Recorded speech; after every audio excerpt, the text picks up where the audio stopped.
प्रिय विद्यार्थियों, आज हम बात करने जा रहे हैं समाज शास्त्र में समुदाय की, जिसे हम अंग्रेजी भाषा में कम्युनिटी के भी नाम से जानते हैं। तो वीडियो में आगे बढ़ने से पहले हम आपको बताना चाहेंगे, यदि आप हमारे चैनल पर नए हैं तो इसे सब्सक्राइब करना ना भूलें और अगर आपको वीडियो पसंद आती है तो इसको एक लाइक अवश्य करें। अब हम आते हैं अपने वीडियो पर।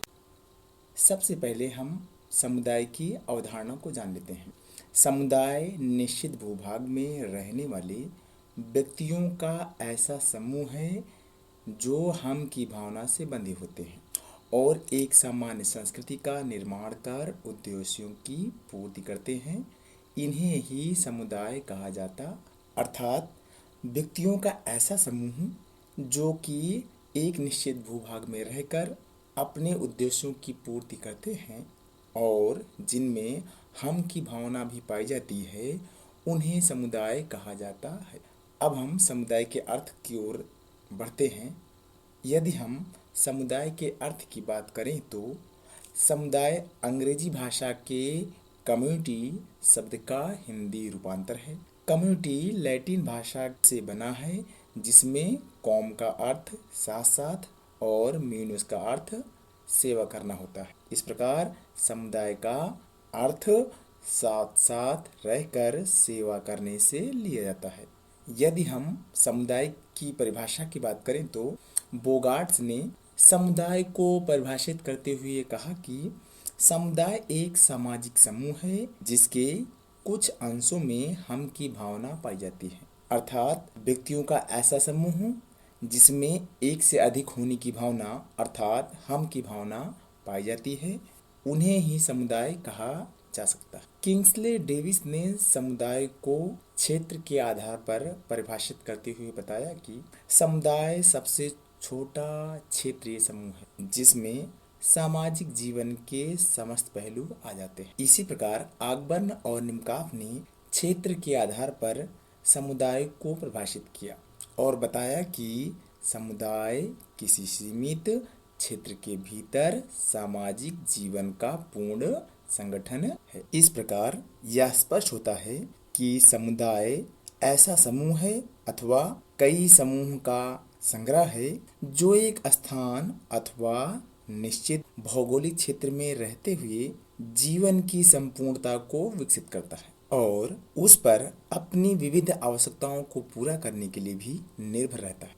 अब हम समुदाय की विशेषताओं का अध्ययन करते हैं। एक समुदाय में निश्चित भूभाग पाया जाता है। एक निश्चित क्षेत्र में समुदाय के स्थित होने का परिणाम यह होता है कि उसके सदस्यों में अधिक समीपता और घनिष्ठता का संबंध स्थापित होता है और आवागमन के साधन जितने कम होते हैं उतने ही अधिक समुदाय का क्षेत्र भी सीमित होता जाता है। दूसरी विशेषता व्यक्तियों का समूह या मनुष्यों का समूह। समुदाय मनुष्यों के समूह से निर्मित होता है, अतः यह एक अमूर्त संगठन है। यह समाज की तरह अमूर्त नहीं होता है, इसका आकार लघु भी हो सकता है और विशाल भी। इसी प्रकार से एक समुदाय में एक समान संस्कृति भी पाई जाती है। इसके साथ साथ समुदाय का विकास स्वतः होता है। प्रत्येक समुदाय के विकास की एक स्वाभाविक या प्राकृतिक प्रक्रिया होती है। व्यक्तियों के प्रयत्न जानबूझकर इस दिशा में संपन्न नहीं किए जाते हैं। कुछ व्यक्ति के साथ मिलकर एक स्थान पर रहने से स्वतः समुदाय का विकास हो जाता है। इसी प्रकार से समुदाय का एक निश्चित नाम भी होता है। इसके साथ साथ समुदाय में अनिवार्य सदस्यता भी पाई जाती। इसके साथ साथ समुदाय में हम की भावना भी पाई जाती है। इस भावना के अनुसार समुदाय के प्रत्येक व्यक्ति एक दूसरे के प्रति अपनेपन की धारणा रखते हैं। प्रत्येक व्यक्ति एक दूसरे के सुख दुख के समान रूप में भाग लेता है। इसी प्रकार से आत्मनिर्भरता की भावना भी समुदाय में पाई जाती है। इस भावना के प्रभाव के अंतर्गत समुदाय का प्रत्येक व्यक्ति यह अनुभव करता है कि वह सामुदायिक जीवन का एक अभिन्न अंग है और इससे अलग होकर वह जीवित नहीं रह सकता। अब हम कम्युनिटी या समुदाय के प्रकारों का अध्ययन करते हैं। समुदाय के वर्गीकरण के लिए जनसंख्या का आकार, संपूर्ण समाज में समुदायों के प्रकारों का विशेषीकरण, समुदाय के संगठन का प्रकार निर्धारित करता है। इन्हीं के आधार पर हम समुदाय को वर्गीकृत कर सकते हैं। मैकाइवर एवं पेज ने समुदाय को 3 भागों में बांटा है।